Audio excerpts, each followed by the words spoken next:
Hi, I am going to do the recap and briefing for Criterion 3. We did that last week and kind of time got away and I didn't do the recap. So Criterion 3 is teaching and learning, and it talks about quality, resources, and support.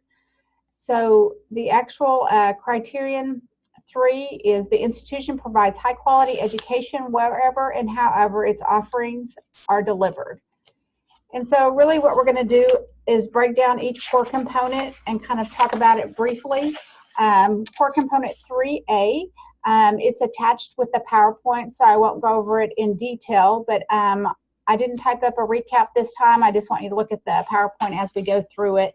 It talks about the required levels of performance in the subcomponent 1. So one way we have different levels of instruction, and we kind of show that, is through our learning outcomes and objectives. We use Bloom's taxonomy, and this is probably more of what the faculty are aware of and have a better understanding. But certain verbs relay information about what we are teaching. So say if you're asking somebody to recall information, that's a lower level, and if you have somebody apply information, that's a higher level thinking. So that's how we address our courses, our 1,000 and 2,000 level classes. So they're on the lower level of Bloom's taxonomy for the most part. Also, under this area, we talk about our function as an institution. The Oklahoma State Regents have a function policy that allows us to grant associate degrees. Other entities or universities do grant associate degrees because they've gotten an exception or have been grandfathered in under that regulation. For instance, Cameron and Southwestern both offer associate degrees, even though they are at the university level, because they were grandfathered in under that functions policy of the state regents. Also, our catalog, college catalog, talks a lot about our ability to award different types of degrees and certificates. It also talks about, in this core component, the institution articulates and differentiates learning goals for its undergraduate, and then it talks about different levels. So that all falls under that function policy. Other ways that we maintain our quality and our learning goals is we go to the Course Equivalency Project, or CEP, annually, and different faculty from different disciplines go. It rotates, and they review course descriptions and course outcomes, and they determine if a course can be put on the CEP or the state matrix for transfer purposes. Also, we use Quality Matters in our online courses to help guide the layout of classes and help hopefully increase the quality of the courses. We also have program review every 5 years. We review courses as well as the program outcomes and learning outcomes. Moving on to core component 3B. It talks about the institution demonstrating the exercise of intellectual inquiry, acquisition, application, and integration of broad learning and skills as integral to the education program. It talks a lot about the general education program and how it's appropriate to our mission, educational offerings, and different degree levels. And so in our college purpose, we not only have a vision, mission, and then we also have a college purpose, and all that's under About WSC on our website. It talks about offering general education courses.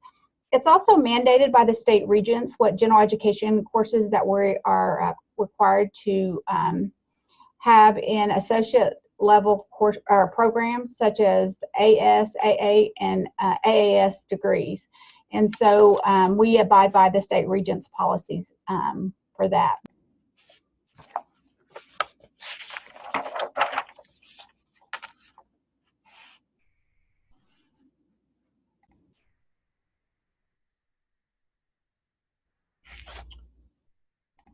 Continuing on core component 3C, it talks about the institution having processes and resources to ensure that faculty are able to maintain their discipline, and there's support for professional development. So we do have the Professional Growth and Development Fund. People put that information if they want to go to a conference in your strategic plan and your operational action plan, and then that gets pulled out of the budget, and people have to do an RFP to request those funds. So we have a pretty rigorous process in place for professional development. We do have tuition reimbursement. If faculty are hired and they're not qualified, they can be put on a credential plan. We like to have that a minimum number of faculty on a credential plan, but that is also a possibility. We also have lectureship funds that we can use to help support programs and pay for training and things like that. We have the lead lunch and learns that we're starting to do.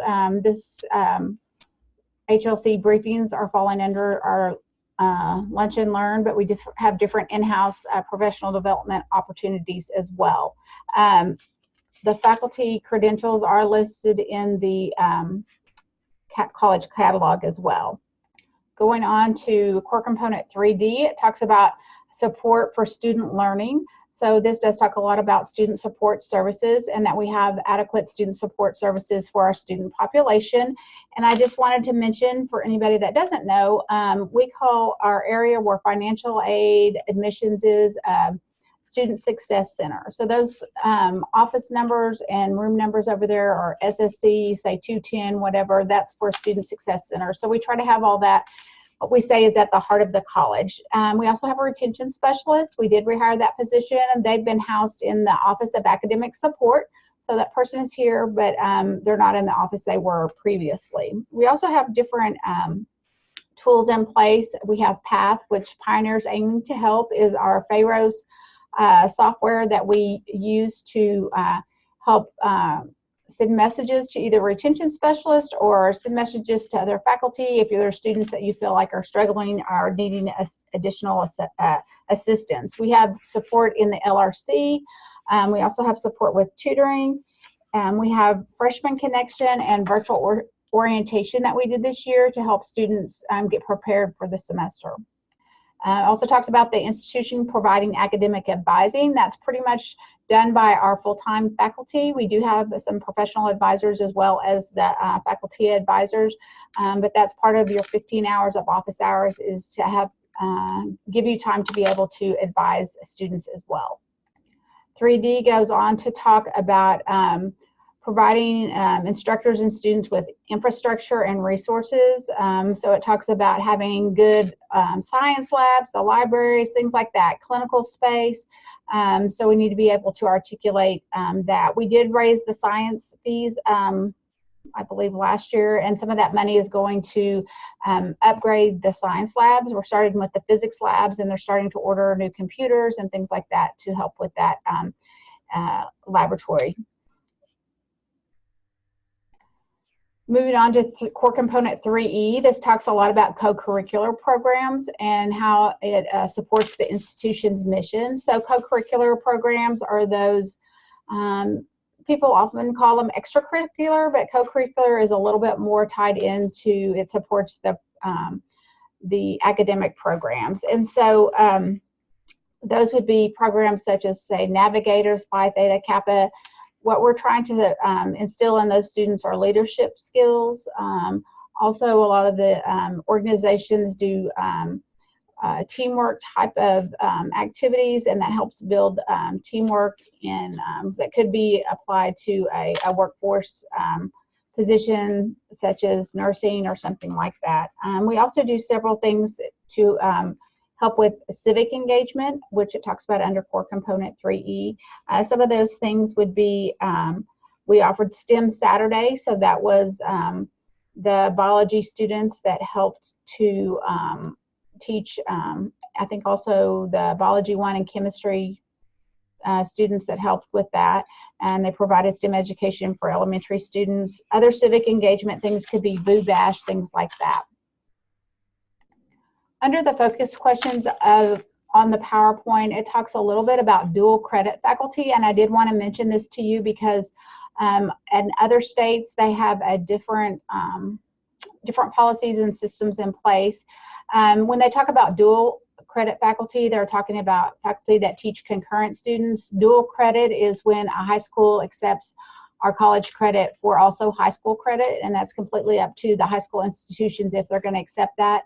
Western and all state institutions in Oklahoma are supposed to have the same faculty credentials for their concurrent faculty as they do their regular full-time faculty. Western abides by that, and the state of Oklahoma has been very good about that, but other states have been just having high school teachers teach courses and then students get college credit. So it's important to know that we have a little bit different system in Oklahoma.